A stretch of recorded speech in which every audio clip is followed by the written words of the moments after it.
കേരള രാഷ്ട്രീയം പൊതുവെ ഞാൻ ഇതിൽ പത്രികയിൽ കൈകാര്യം ചെയ്യാറില്ല. അതിനൊരു സ്റ്റാൻഡേർഡ് ഇല്ല എന്നുള്ളതാണ് എൻ്റെ പരാതി. അതെന്ത് വാങ്ങിക്കോട്ടെ, അത് അതിൻ്റെ പാട്ടിന് പൊക്കോളും എന്ന ഒരു വിചാരമാണ് എനിക്കുള്ളത്. എന്നാൽ ചില കാര്യങ്ങൾ ചൂണ്ടിക്കാണിക്കാതിരിക്കാൻ വയ്യ. ഞാൻ യാദൃച്ഛികമായിട്ട് ഇന്നലെ വൈകുന്നേരം 7 മണിക്കുള്ള മാതൃഭൂമി വാർത്ത കാണാനിടയായി. ആ വാർത്ത അവതാരകയുടെ സന്തോഷം വല്ലാത്തതായിരുന്നു. കാരണം അവർ സുരേഷ് ഗോപിയെ കളിയാക്കുകയായിരുന്നു. ഞാൻ ഓർത്ത്, എടാ, ഈ പരിപാടി ഇതുവരെ തീർന്നില്ലേ?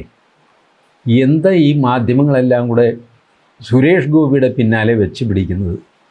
സുരേഷ് ഗോപിയുടെ സംഭാഷണത്തിൻ്റെ ചെറിയൊരു ക്ലിപ്പ് കാണിച്ചു. അതിൽ അദ്ദേഹം പറഞ്ഞു, നല്ല വിദ്യാഭ്യാസമുള്ളൊരു മന്ത്രി വരട്ടെ, അപ്പോൾ നോക്കാം എന്ന് പറയുന്നു. ഇതെന്തിനെ പറ്റിയാണെന്നോ എന്താണെന്നോ ഒന്നും അറിയില്ല. ഇത് കാണിച്ചിട്ട് ആ സ്ത്രീ തുള്ളിച്ചാടുന്നു. എന്നിട്ട് പറയുന്നു, ഇതിന് കൃത്യമായ മറുപടി വിദ്യാഭ്യാസ മന്ത്രി ശിവൻകുട്ടി കൊടുത്തു. കൃത്യമായ മറുപടി. ഈ കൃത്യമായ മറുപടി ഇന്ന് ഇവർ വിളിച്ചു പറഞ്ഞാൽ പോരല്ലോ, മറുപടി കൃത്യമായിരിക്കണ്ടേ? മറുപടി നോക്കിക്കഴിഞ്ഞപ്പോഴാണ് എന്താ കലിംഗിസമാണ് നാട്ടിൽ നടക്കുന്നതെന്ന് അങ്ങേര് ഫേസ്ബുക്കിൽ എഴുതി വെച്ചു പോലും.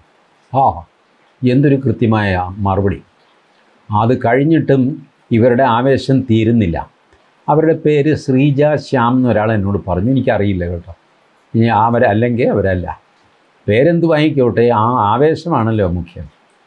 അവർ പറഞ്ഞു, ഈ വി ശിവൻകുട്ടി എന്ന വിദ്യാഭ്യാസ മന്ത്രിയുടെ യോഗ്യത നിങ്ങൾക്കറിയാമോ? അങ്ങേര് BA LLB ആണ്, ഡബിൾ ഡിഗ്രിയാണ്. ഞാൻ പേടിച്ചുപോയി.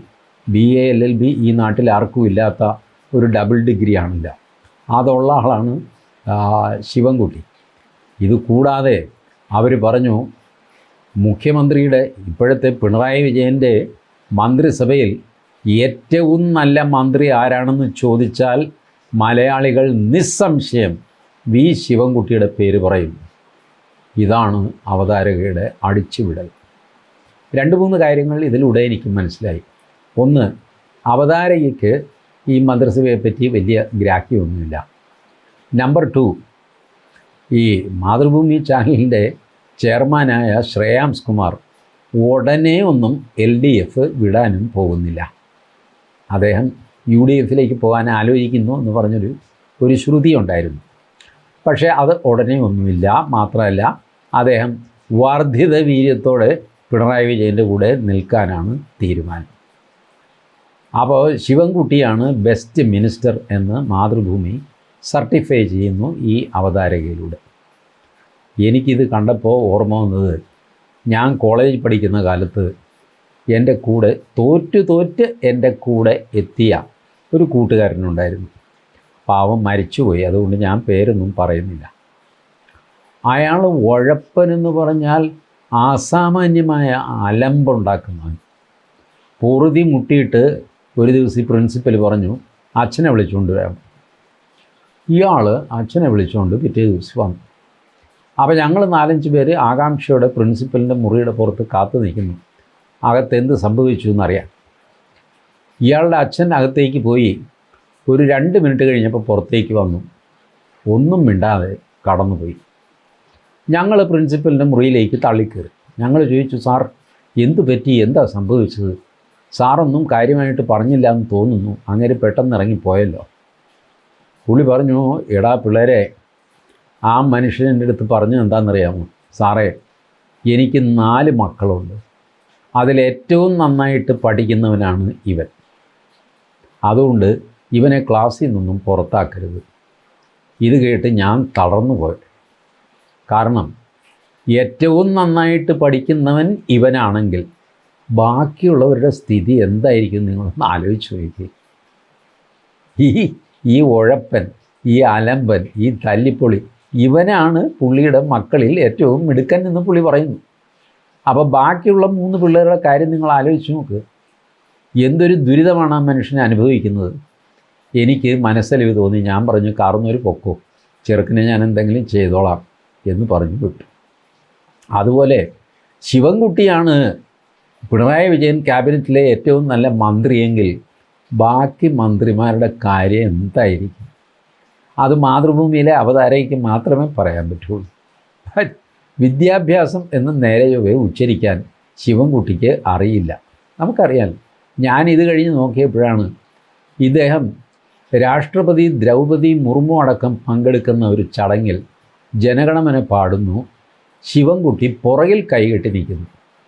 ബാക്കിയുള്ളവരെല്ലാം പ്രസിഡൻറ്റ്, ഗവർണർ എല്ലാവരും അറ്റൻഷനായിട്ട് നിൽക്കുന്നു. ശിവൻകുട്ടി പുറകിൽ കൈകെട്ടി നിൽക്കുന്നു. ഇതാണ് വിദ്യാഭ്യാസ മന്ത്രി. BA LLB ഡബിൾ ഡിഗ്രിയുള്ള വിദ്യാഭ്യാസ മന്ത്രി. ഈ വിദ്യാഭ്യാസ മന്ത്രിയാണ് പിണറായി വിജയൻ ക്യാബിനറ്റിലെ നമ്പർ 1 മന്ത്രി എന്ന് മാതൃഭൂമി നമ്മളെ പഠിപ്പിക്കുന്നു.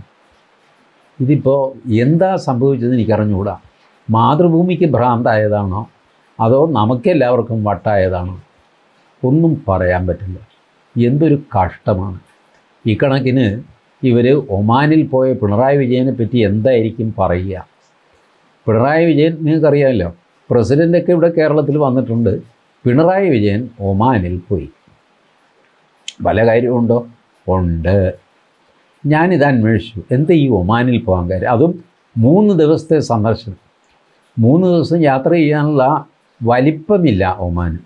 അറിയാമല്ലോ, ഒമാൻ വലിയൊരു രാജ്യമൊക്കെയാണ്. 3 ലക്ഷം സ്ക്വയർ ഫീറ്റോ മറ്റോ ഉണ്ട്. പക്ഷേ ഒരു 9,000-10,000 സ്ക്വയർ കിലോമീറ്ററിൽ മാത്രമേ ആൾതാമസവും കാര്യങ്ങളൊക്കെ ഉള്ളൂ. 3 ലക്ഷം സ്ക്വയർ കിലോമീറ്റർ വേറെ. ബാക്കി മരുഭൂമിയും മലയും സംഗതിയൊക്കെ പണ്ടാരം പിടിച്ചൊരു സ്ഥലം. അവിടെ പക്ഷേ എണ്ണയും പിണ്ണാക്കും ഒക്കെ ഉള്ളതുകൊണ്ട് അവർ വലിയ പണക്കാരാണ്. ഈ മനുഷ്യൻ 3 ദിവസം അവിടെ പോയിട്ട് എവിടെ പോകാൻ പോവുക? ഇത്രയും ചെറിയ സ്ഥലത്ത് ഇട്ടാവട്ടത്തിൽ 3 ദിവസം കറങ്ങുക എന്ന് പറഞ്ഞാൽ കാൽനടയായിട്ടോ വല്ലതും നടന്ന് അപ്പോൾ പോലും ഒരു 2.5 ദിവസത്തെ വകുപ്പേ കാണുന്നുള്ളൂ. എന്തിനാണ് അവിടെ പോയിരിക്കുന്നത്? അത് ഞാൻ അന്വേഷിച്ചപ്പോഴാണ് പിരിവിനാണ് പോയിരിക്കുന്നത്. കാശ് വേണം. പഞ്ചായത്ത് തിരഞ്ഞെടുപ്പാണ് വരുന്നത്. ഫണ്ട് വേണ്ടേ? വേണം. അല്ല, ഫണ്ടിനായിട്ട് അങ്ങോട്ടൊരു അഭ്യർത്ഥനയോ ഒരു ഫോൺ കോളോ നടത്തിയാൽ പോരെ? മുഖ്യമന്ത്രിയല്ലേ, ഷർറേന്ന് അങ്ങോട്ട് കാശ് വരുമല്ലോ? ഇല്ല. ആള് വില കല്ല് വില. മുഖ്യമന്ത്രിയുടെ അഭ്യർത്ഥന വഴിക്ക് ഒരു 25,000 രൂപ ഒരാൾ കൊടുക്കുമെന്ന് വെച്ചോ. മുഖ്യമന്ത്രി നേരെ പ്രത്യക്ഷപ്പെട്ടാലോ 2.5 ലക്ഷമാകും. 10 ഇരട്ടി കൊടുക്കണമല്ലോ, മുഖ്യമന്ത്രിയല്ലേ. അതുകൊണ്ട് അങ്ങനെ കാശ് സ്വരൂപിക്കാൻ പോയിരിക്കുകയാണ്. ഇതിന് മാർക്സിസ്റ്റ് പാർട്ടിയിലെ വേറെ ഏതെങ്കിലും ഗുണ്ടയെ പറഞ്ഞു വിട്ടാലും മതി. ഇതിനേക്കാൾ നന്നായിട്ട് പിരിക്കാനും കറക്കാനും ഒക്കെ അറിയാവുന്ന ആൾക്കാർ പാർട്ടിയിലുണ്ട്. പക്ഷേ പിണറായി വിജയൻ പോകുന്നത് ഞാനാണ് ഇതൊക്കെ നടത്തുന്നത് എന്ന് എല്ലാവരെയും ബോധ്യപ്പെടുത്താനാണ്. ഞാൻ നേരിട്ടാണ്, എൻ്റെ താഴെപ്പോലും ആരുമില്ല, എനിക്കൊരു രണ്ടാമനില്ല, I am the monarch of all I survey എന്ന് ഹിസ്റ്റോറിക്കലി ആരോ പറഞ്ഞിട്ടുണ്ടല്ലോ. ആ അവസ്ഥയാണ് കേരളത്തിൽ എന്ന് ഒമാൻ മലയാളികളെ ബോധ്യപ്പെടുത്താനായിട്ട് പോയതാണ്. അല്ലാതെ നിങ്ങളൊക്കെ വിചാരിക്കുന്ന പോലെ ഒമാനിലെ ഷെയ്ഖ് പിണറായി വിജയനെ ഫോണിൽ വിളിക്കുന്നു.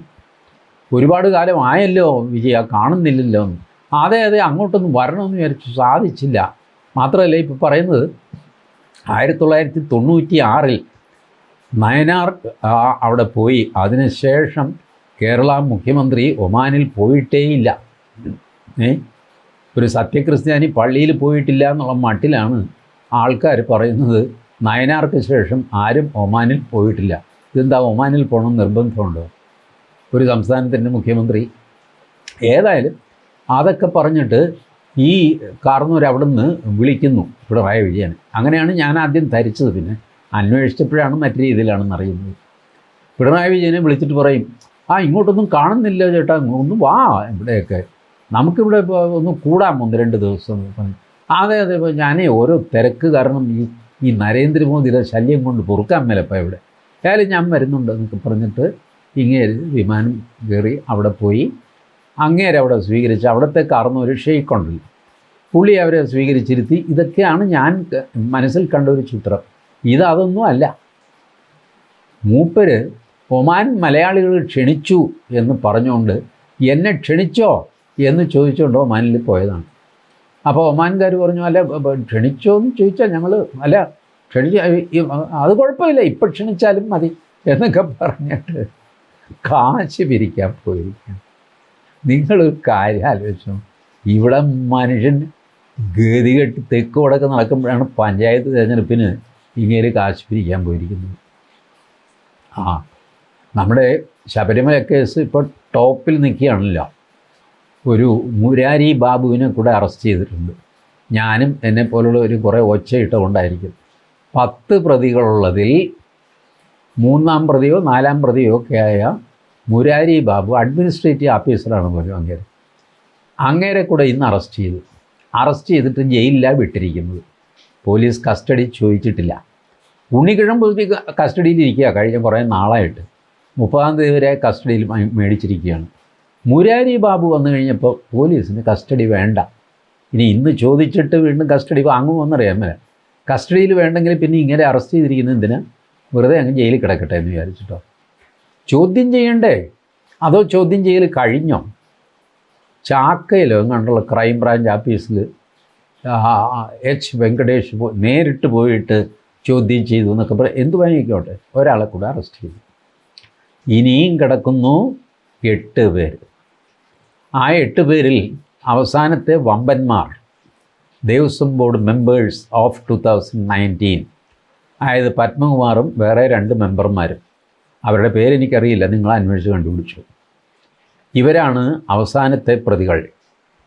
അപ്പോൾ ഇപ്പോൾ SIT സ്പെഷ്യൽ ഇൻവെസ്റ്റിഗേഷൻ ടീം ബുദ്ധിയുള്ളവരാണെങ്കിൽ അവർ ചെയ്യാൻ പോകുന്നത് ഒരു മാസം കഴിയുമ്പോൾ അല്ലെ 2 മാസം കൂടുമ്പോൾ ഓരോ പ്രതിയെ വെച്ച് അറസ്റ്റ് ചെയ്യും. അവരൊക്കെ തിരുവാഭരണ commissioner, special commissioner, additional special commissioner, deputy special commissioner, ഇങ്ങനെയൊക്കെയുള്ള ആൾക്കാരാണ്. അപ്പോൾ അവരുടെയൊക്കെ പേര് പുറത്തു വന്നു കഴിഞ്ഞാലും കുഴപ്പമൊന്നുമില്ല. ബട്ട് അവസാനത്തെ 3 പേര് പുറത്തു വരരുത്. അപ്പോൾ പഞ്ചായത്ത് തിരഞ്ഞെടുപ്പിന് തൊട്ട് മുമ്പായിട്ട് ഏകദേശം ഒരു 5 പേരെ വരെ അറസ്റ്റ് ചെയ്തൊരു നാടകം കളിക്കും. കാരണം എച്ച് വെങ്കടേഷ് IPS കാരനാണ്. അങ്ങേർക്ക് ഇതൊന്നും ആരും ട്യൂഷൻ എടുത്ത് പറഞ്ഞു കൊടുക്കേണ്ട കാര്യമില്ല. ഹൈക്കോടതിയുടെ ബെഞ്ച് ഇന്ന് വരും, നാളെ പോകും. ഇവിടെ അങ്ങേർക്ക് ജീവിക്കണമെങ്കിൽ രാഷ്ട്രീയക്കാരനെ പേടിച്ച് ജീവിക്കാൻ പറ്റും. ഒരു IPS കാരൻ, അയാൾക്ക് പ്രായോഗിക ബുദ്ധിയുണ്ടെന്ന്. ഞാൻ അങ്ങേര് കുഴപ്പക്കാരനാണെന്നല്ല പറയുന്നത്, അങ്ങേര് ബുദ്ധിമാനാണെന്നാണ് എൻ്റെ ആർഗ്യുമെൻറ്റ്. ആ ബുദ്ധി അങ്ങേര് സമർത്ഥമായിട്ട് ചെയ്യണമെങ്കിൽ പഞ്ചായത്ത് തിരഞ്ഞെടുപ്പിന് മുമ്പ് ഒരു 5 പേരെ അറസ്റ്റ് ചെയ്യുക, ബാക്കി 5 പേരെ അവിടെ നിൽക്കട്ടെ. പഞ്ചായത്ത് തിരഞ്ഞെടുപ്പിൽ എങ്ങനെ റിസൾട്ട് വരുന്നു, UDF അടിച്ചു കയറി വരികയാണെങ്കിൽ വലിയ റിസ്ക് ഇല്ലാതെ ബാക്കിയുള്ളവരെ അറസ്റ്റ് ചെയ്യാൻ ആലോചിക്കാം. അപ്പോഴും നിയമസഭാ തിരഞ്ഞെടുപ്പ് വരെ നിരക്കി കൊണ്ടുപോയിട്ട് 7 പേരെ അറസ്റ്റ് ചെയ്യും. ഈ അറസ്റ്റ് ചെയ്യപ്പെട്ടവർക്ക് മെല്ലെ മെല്ലെ ജാമ്യവും കിട്ടിക്കോളും. ജാമ്യം കിട്ടിയെന്ന് വാർത്ത, അങ്ങനെ ഇങ്ങനെ ഞാൻ നിഷ്കളങ്കനാണ് എന്നൊക്കെ പറയും. ഇങ്ങനെ മാലയിട്ട് സ്വീകരിക്കാനൊക്കെ അവിടെ ആളും ഉണ്ടാകും. ഇങ്ങനെ പോകും. 3 പേരെ ബാക്കി നിർത്തും. അവരാണ് വമ്പന്മാർ, ദേവസ്വം ബോർഡ് അംഗങ്ങൾ. അവരെ അറസ്റ്റ് ചെയ്യണമെങ്കിൽ നിയമസഭാ തെരഞ്ഞെടുപ്പിൻ്റെ റിസൾട്ട് കൂടെ വരണം. ആ റിസൾട്ടിൽ UDF ആണ് വിജയിക്കുന്നതെങ്കിൽ പിറ്റേ ദിവസം ഈ ദേവസ്വം ബോർഡ് ചെയർമാനും മെമ്പർമാരും അറസ്റ്റിലാവും. ഇതാണ് സംഭവിക്കാൻ പോകുന്നത്. സാമാന്യ ബുദ്ധിക്ക് നമുക്ക് മനസ്സിലാക്കാം. ഞാനും കുറേ കാലമായി കേരളത്തിൽ ജീവിക്കുന്ന എത്രയോ നാടകങ്ങൾ, എത്രയോ കേസുകൾ കണ്ടിരിക്കുന്നു. ഇനി ഇതിൻ്റെ കൂടെ വരാൻ പോകുന്ന അടുത്തൊരു കലാപരിപാടി കൂടെ ഞാൻ നിങ്ങളോട് പറഞ്ഞുതരാം. ഞാൻ പറഞ്ഞല്ലോ, ഈ അമ്പലത്തട്ടിപ്പിൽ ക്ഷേത്രോപദേശക സമിതികൾക്കും പങ്കുണ്ട്. ഈ ക്ഷേത്രോപദേശക സമിതികളിൽ പലതിലും കോൺഗ്രസ്സുകാരും BJPക്കാരും ഒക്കെ ഉണ്ട്. എല്ലാ അമ്പലങ്ങളിലും കൊള്ള നടക്കുന്നുണ്ടെന്ന് ഞാൻ പറഞ്ഞല്ലോ. ഇന്ന വ്യക്തി എന്നൊന്നുമില്ല, നടക്കുന്നുണ്ട്. ആരെങ്കിലുമൊക്കെ ഉത്തരവാദിയായിരിക്കും. അപ്പോൾ ഇനിയിപ്പോൾ അടുത്ത കോഴ്സായിട്ട് പഞ്ചായത്ത് തിരഞ്ഞെടുപ്പിന് തൊട്ട് മുമ്പോ അതിനുശേഷവും ഒക്കെ ചില കോൺഗ്രസ്സുകാരെയും BJPക്കാരെയും അറസ്റ്റ് ചെയ്യും. അത് SIT ആയിരിക്കില്ല, സാധാരണ പോലീസ്, നമ്മുടെ ടെമ്പിൾ സ്ക്വാഡ്. ആ വിജിലൻസിൻ്റെ റിപ്പോർട്ട് കിട്ടി, കേസ് ഫയൽ ചെയ്യണമെന്ന് പറഞ്ഞു, FIR എടുത്തു ഡിം കുറേ പേരെ പിടിച്ചുകൊണ്ട് പോകും. നാരായണൻ നായർ, പപ്പനാഭൻ നായർ, കുട്ടിപ്പിള്ള, അവർ എല്ലാത്തിനെയും അറസ്റ്റ് ചെയ്യും. അപ്പോൾ പിന്നെ വാർത്താ ചാനലുകൾക്ക് പൂരമാകും, നല്ല കൊഴുക്കും സംഗതി. കാരണം എല്ലാവരും ഉണ്ട്, അമ്പ് കൊള്ളാത്തവരില്ല കുരുക്കളിൽ. അപ്പോൾ എല്ലാവരും അങ്ങോട്ടും ഇങ്ങോട്ടും തർക്കിക്കും. നീ 10 കിലോ സ്വർണം മോഷ്ടിച്ചില്ലേ, ഞാൻ 5 കിലോയല്ലേ മോഷ്ടിച്ചുള്ളൂ എന്നൊക്കെ പറഞ്ഞ് തർക്കിക്കും. ഇത് കണ്ടുകൊണ്ടിരിക്കുകയും കേട്ടുകൊണ്ടിരിക്കുകയും ചെയ്യുന്ന നമുക്കെല്ലാം തലയ്ക്ക് ഭ്രാന്താകും. ഈ ബഹളം നമുക്ക് താങ്ങാൻ പറ്റില്ല. അവസാനം ഇത് ഉള്ളി തൊലിച്ച പോലെ ഈ കേസുകളൊക്കെ അതിൻ്റെ പാട്ടിനങ്ങ് പോവുകയും ചെയ്യും. എത്രയോ കേസുകൾ, എത്രയോ ബഹളങ്ങൾ, എത്രയോ TV ചർച്ചകൾ, അതൊക്കെ കേട്ടവനാണ് ഞാൻ, കണ്ടവനാണ് ഞാൻ, അതിൽ പങ്കെടുത്തവനാണ് ഞാൻ. ഇതൊന്നും തന്നെ നേരെ ചൊവ്വേ എങ്ങും പോയി എത്താൻ പോലില്ല. ഇനിയിപ്പോൾ ദേ നവംബർ 1 അതും കൂടെ നിങ്ങളെ അറിയിക്കാം. നവംബർ 1 അതിദാരിദ്ര്യ നിർമ്മാർജ്ജന സംസ്ഥാനം ആയിട്ട് നമ്മൾ സ്വയം പ്രഖ്യാപിച്ചു. അതിദാരിദ്ര്യം കേരളത്തിലില്ല എന്ന് നവംബർ 1 പ്രഖ്യാപിക്കാൻ പോകുന്നു. മോഹൻലാൽ, മമ്മൂട്ടി, കമലഹാസൻ ഇവരൊക്കെയാണ് അതിദാരിദ്ര്യം നിർമ്മാർജ്ജനം ചെയ്യുന്നു പ്രഖ്യാപിക്കാൻ പോകുന്നത്. അവരെത്ര ദരിദ്രന്മാരെ നേരിട്ട് കണ്ടിട്ടുണ്ടെന്ന് എനിക്കറിഞ്ഞുകൂടാ. അല്ല, എനിക്ക് അവരോട് ബഹുമാനക്കുറവൊന്നുമില്ല. അവരോട് പ്രഖ്യാപിക്കാൻ പറഞ്ഞാൽ അവർ പ്രഖ്യാപിക്കും. തിരുവനന്തപുരത്ത് ചന്ദ്രശേഖരൻ നായർ സ്റ്റേഡിയത്തിലോ അവിടെ ഇവിടെ ആളെ കൂട്ടും. ഈ മേളകൾക്കൊക്കെ മലയാളിക്ക് വലിയ ഉത്സാഹമാണ്. ആഗോള അയ്യപ്പ സംഗമം 3000 പേര് പങ്കെടുക്കുമെന്ന് പറഞ്ഞു. 700 പേര് പങ്കെടുത്തു. അതിൻ്റെ കുശിനിക്കാരനായിരുന്നു കേട്ടോ ഇപ്പോൾ ഈ അറസ്റ്റിലായി മുരാരി ബാബു. 700 പേർക്കുള്ള ഭക്ഷണവും സംഗതിയൊക്കെ ഒരുപാട് ദേഹണ്ണം നടത്തി മുരാരി ബാബു.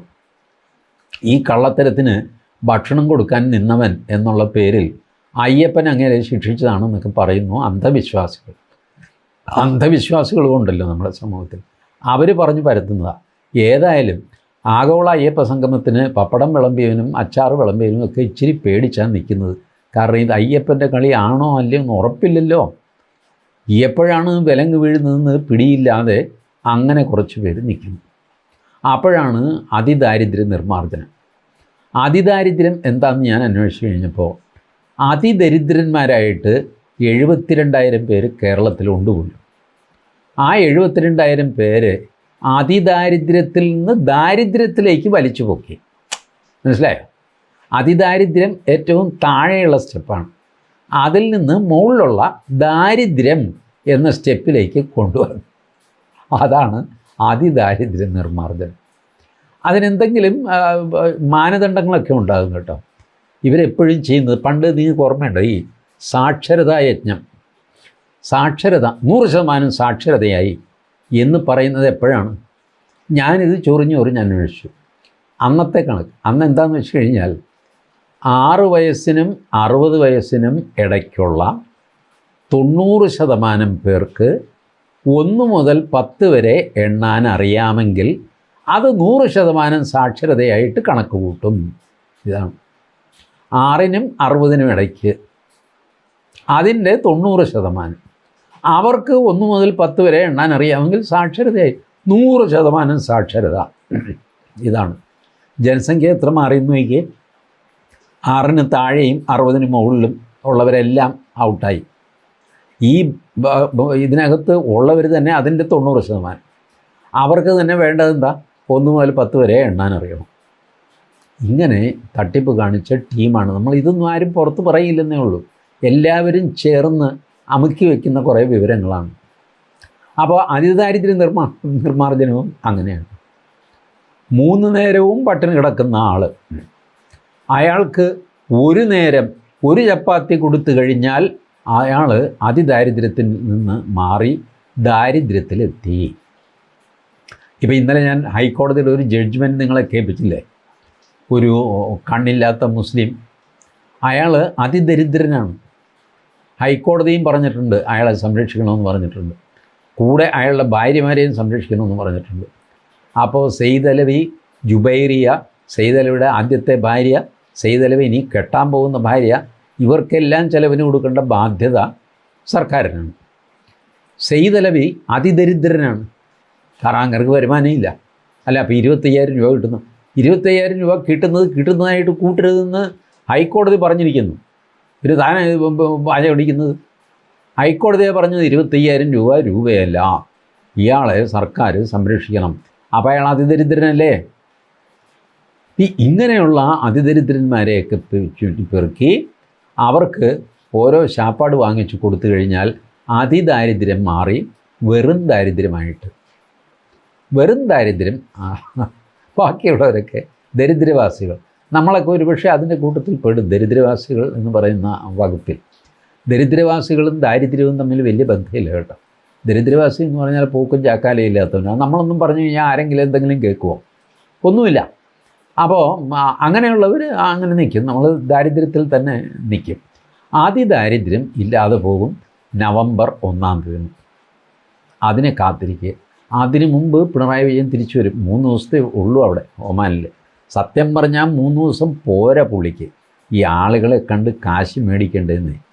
നിങ്ങൾക്കൊരു കാര്യം അറിയാമോ? ഈ ലോകത്ത് ഏറ്റവും ബുദ്ധിമുട്ട് പിടിച്ച പണി എന്താണെന്ന് വെച്ചാൽ മറ്റുള്ളവൻ്റെ പോക്കറ്റിലെ കാശ് സ്വന്തം പോക്കറ്റിൽ എത്തിക്കുക. വെറും നാക്കിൻ്റെ പ്രയോഗമുണ്ട്. ഇതാണ് ഏറ്റവും ബുദ്ധിമുട്ട് പിടിച്ച പണി. അപ്പോൾ ആ പണിക്കാണ് മുഖ്യമന്ത്രി അവിടെ പോയിരിക്കുന്നത്. അത് ഭംഗിയായിട്ട് നിർവഹിച്ച് അദ്ദേഹം തിരിച്ചു വരും. അപ്പോൾ ഇതൊന്ന് സംഭവിക്കും. അതിദാരിദ്ര്യം എന്ന് പറയുന്ന ഒരു ഭോഷ്ക് പരിപാടി നവംബർ 1-ന് നടക്കും. ഈ അമ്പലക്കൊള്ളയുടെ കാര്യത്തിൽ കോൺഗ്രസ്സുകാരും BJPക്കാരും അറസ്റ്റ് ചെയ്യപ്പെടും. ഇതൊക്കെ നിങ്ങൾ എഴുതി വെച്ചോ കേട്ടോ, ഞാനീ പറയുന്ന പോയിൻ്റ് 1, 2, 3. ഇങ്ങനെയാണ് നമ്മൾ പഞ്ചായത്ത് തിരഞ്ഞെടുപ്പിലേക്ക് കടക്കാൻ പോകുന്നത്. SIT റിപ്പോർട്ട് വരും പോകും. ജസ്റ്റിസ് KT ശങ്കരൻ എനിക്ക് വലിയ ബഹുമാനമുള്ള ആളാണ്. അദ്ദേഹത്തിൻ്റെ റിപ്പോർട്ട് ഇൻ ക്യാമറ സീൽഡ് കവറിൽ കൊടുക്കണമെന്നാണ് ഹൈക്കോടതി പറഞ്ഞിരിക്കുന്നത്. ഡോക്യുമെൻ്റ് മുഴുവൻ സീൽഡ് കവറിൽ, പ്രൊസീഡിങ്സ് ഇൻ ക്യാമറ, വാതിലൊക്കെ അടച്ചിട്ട് അവർ മാത്രം. കള്ളനാരാ പോലീസുകാരാന്ന് തിരിച്ചറിയാൻ അറിയണ്ട എന്നാണ്. അല്ല, അപ്പോൾ അറിയാനുള്ള അവകാശം തേങ്ങ പോടാ അവിടുന്ന് ആ വാതിലടയ്ക്ക്. ഇതാണ് കോടതി. ഹൈക്കോടതി ഇത് ചെയ്ത് പിന്നെ ലോവർ കോർട്ട് വെറുതെ ഇരിക്കുമോ? ലോവർ കോർട്ടിൽ നിന്നും മുരാരി ബാബുവിനെ ഹാജരായി കഴിഞ്ഞപ്പോൾ ലോവർ കോർട്ട് ഡിക്ലെയർ ചെയ്തു ഇത് ഇൻ ക്യാമറയാണ്, ഇറങ്ങടാ എല്ലാവരും. എല്ലാവരെയും ഇറക്കി വിട്ടു. നമ്മുടെ മാധ്യമ ദുരന്തരന്മാർക്ക് അനക്കമില്ല.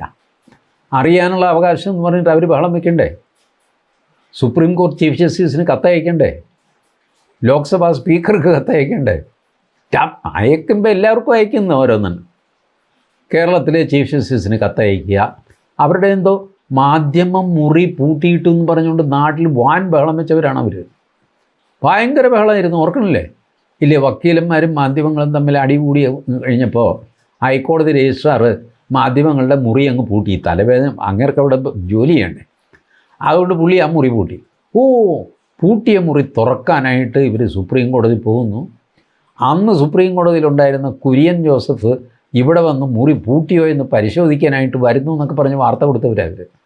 സുപ്രീം കോടതി ജഡ്ജിയെ ഒരു മുറി പൂട്ടിയോ ഇല്ലെന്ന് നോക്കാനായിട്ട് വരും എന്നൊക്കെ പറഞ്ഞ് ഗുണ്ടടിച്ച ടീമാണ്. ഇപ്പം അനക്കമില്ല. അഭിപ്രായ സ്വാതന്ത്ര്യം, അറിയാനുള്ള സ്വാതന്ത്ര്യം, മാധ്യമങ്ങൾ 4-ാം തൂണല്ലേ? ബാക്കി 3 തൂണ് കഴിഞ്ഞാൽ 4-ാമത്തെ തൂണ് മാധ്യമമാണ്. ആ തൂണിന് ആക്സസ് ഇല്ല എന്ന് പറഞ്ഞു കഴിഞ്ഞാൽ എന്താ കഥ? ഒരു കാര്യം ഞാൻ പറയാം, ഈ കോടതി ചെയ്തിരിക്കുന്നത് ഇനപ്രോപ്രിയേറ്റ് ആയിട്ടുള്ളൊരു കാര്യമാണ്.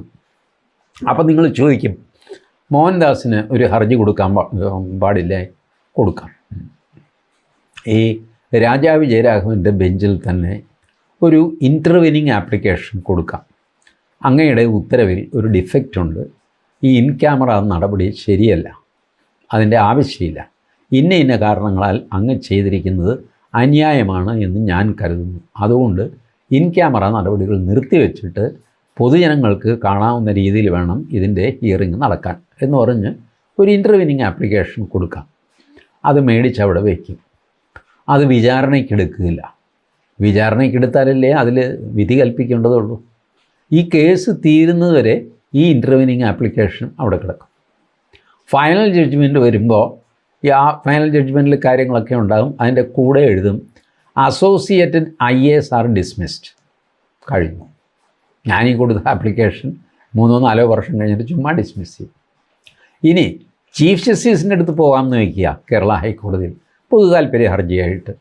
ഈ Devaswom bench, justice doctor Raja വിജയരാജൻ്റെ ബെഞ്ച് അന്യായമാണ് ചെയ്യുന്നത്, ഇൻ ക്യാമറ പ്രൊസീഡിങ്സിന് ന്യായമില്ല, ഇതില്ല എന്നൊക്കെ പറഞ്ഞ് പൊതു താല്പര്യ ഹർജി. അത് ചീഫ് ജസ്റ്റിസിൻ്റെ ബെഞ്ചിൽ പോകും. ചീഫ് ജസ്റ്റിസ് ചോദിക്കും, വേറൊരു ബെഞ്ചിൻ്റെ അപ്പലേറ്റ് ബെഞ്ചാണോ ഞങ്ങൾ? അല്ലല്ലോ. ഹൈക്കോടതി ജഡ്ജിമാരെല്ലാം തുല്യരാണ് ജുഡീഷ്യൽ സൈഡിൽ. അഡ്മിനിസ്ട്രേറ്റീവ് സൈഡിൽ ചീഫ് ജസ്റ്റിസിന് ഒരു അപ്പർ ഹാൻഡുണ്ട് റോസ്റ്റർ തീരുമാനിക്കാനും മറ്റു കാര്യങ്ങൾക്കൊക്കെ. ജുഡീഷ്യൽ സൈഡിൽ എല്ലാ ജഡ്ജിമാരും തുല്യരാണ്. അപ്പോൾ 2 ജഡ്ജിമാരുടെ ബെഞ്ച്, രാജാവ് ജയരാഘവനും മറ്റേത് ജയകുമാർ അല്ലേ, ഈ 2 പേരിരിക്കുന്ന ബെഞ്ചിൻ്റെ ഓർഡർ അത് ശരിയോ തെറ്റോ എന്ന് പരിശോധിക്കാൻ ചീഫ് ജസ്റ്റിസിൻ്റെ ബെഞ്ചിന് അധികാരമില്ല. അതും 2 പേരടങ്ങുന്ന ബെഞ്ചാണ്. അപ്പോൾ ചീഫ് ജസ്റ്റിസ് പറയും, you get out, you don't know what is happening in the court. നിങ്ങൾക്ക് ഹൈക്കോടതി റൂൾ അറിഞ്ഞുകൂടാ, അതിൽ 5000 രൂപ അല്ലെങ്കിൽ 10000 രൂപ പിഴ അടയ്ക്കരുത്. കോടതിയുടെ സമയം മെനക്കെടുത്തുനിന്ന് ഇൻ ക്യാമറ തേങ്ങാക്കൊല എടുത്തുകൊണ്ട് പോകും. ഇതാകും കഥ. ബട്ട് മാധ്യമങ്ങളുടെ തമ്പുരാക്കന്മാർ KUWJ ഇവരൊക്കെ ചീഫ് ജസ്റ്റിസിന്, സുപ്രീം കോടതി ചീഫ് ജസ്റ്റിസിന് നേരിട്ട് പരാതി കൊടുക്കുന്നു. അവർ പത്രസമ്മേളനം നടത്തുന്നു, ബഹളം വയ്ക്കുന്നു.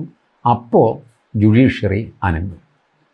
ഒഫീഷ്യലി നമുക്ക് ഇതിലൊരു റൂട്ടുണ്ടെങ്കിലും the route may not click. It is most likely that your intervening application will be kept pending.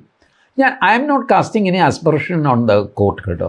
Don't think that ഞാൻ എന്തെങ്കിലും ജസ്റ്റിസ് ഡോക്ടർ രാജാവ് ജയരാഘവൻ അങ്ങനെ ചെയ്യും ഇങ്ങനെ ചെയ്യും ഞാൻ പ്രിഡിക്റ്റ് ചെയ്യുകയോ അദ്ദേഹത്തെ മോശപ്പെടുത്തി പറയുകയോ അല്ല. ജനറൽ പ്രിൻസിപ്പിൾ ഇതാണ്.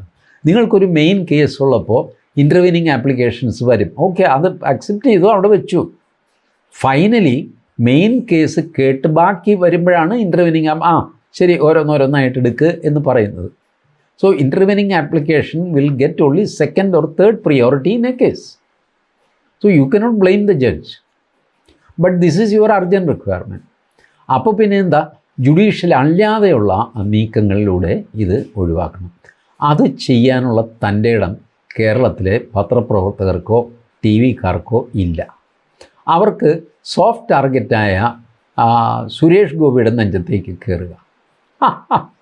ഇവർക്ക് ആർക്കും തന്നെ സുരേഷ് ഗോപി തൃശ്ശൂർ ജയിച്ചത് കണ്ണി പിടിച്ചിട്ടില്ല. അതിന് ആർക്കെന്ത് ചെയ്യാൻ പറ്റും? അപ്പോഴാണ് അല്ല അത് പൂരം കലക്കി എന്നൊക്കെ പറഞ്ഞുകൊണ്ടാണ് ഒന്നും നടക്കുന്നില്ല. പിന്നെ സുരേഷ് ഗോപി സംസാരിക്കുമ്പോൾ തെക്കോട്ട് തിരിഞ്ഞോ വടക്കോട്ട് തിരിഞ്ഞോ ശബ്ദം കൂടിയോ കുറഞ്ഞോ എന്നൊക്കെ പറഞ്ഞിട്ട് അങ്ങേരുടെ പിന്നാലെ നടക്കണം. മഹാകഷ്ടമാണ്. മാതൃഭൂമിക്ക് LDFൻ്റെ ഭക്തിഗാനം പാടാം, ഒരു തിരക്കേടുമില്ല. മാതൃഭൂമി ഒരു പ്രൈവറ്റ് കമ്പനിയാണ്. അവർ തീരുമാനിക്കും ആരുടെ ഭക്തിഗാനം പാടണമെന്ന്. ഭക്തിഗാനം പാടിക്കോ, അതിൻ്റെ ഒരു ഫുട് നോട്ടായിട്ട് എഴുതിയും കാണിക്കുക. പിണറായി വിജയൻ്റെ ഭക്തജന സംഘമാണ് മാതൃഭൂമിയെ ഇപ്പോൾ നയിക്കുന്നത് എന്നെഴുതിയാൽ നമുക്ക് സന്തോഷമായി, നമ്മുടെ കൺഫ്യൂഷൻ മാറിക്കിട്ടുമല്ലോ. ഇത്രയുള്ള മിനിമം കാര്യങ്ങളൊക്കെ പത്രപ്രവർത്തകരോട് ഞാൻ ആവശ്യപ്പെടുന്നുള്ളൂ. അതുപോലും ചെയ്യാൻ അവർക്ക് ത്രാണിയില്ലെങ്കിൽ എൻ്റെ ദൈവമേ ഞാൻ എന്ത് ചെയ്യാനാണ്? Thank you.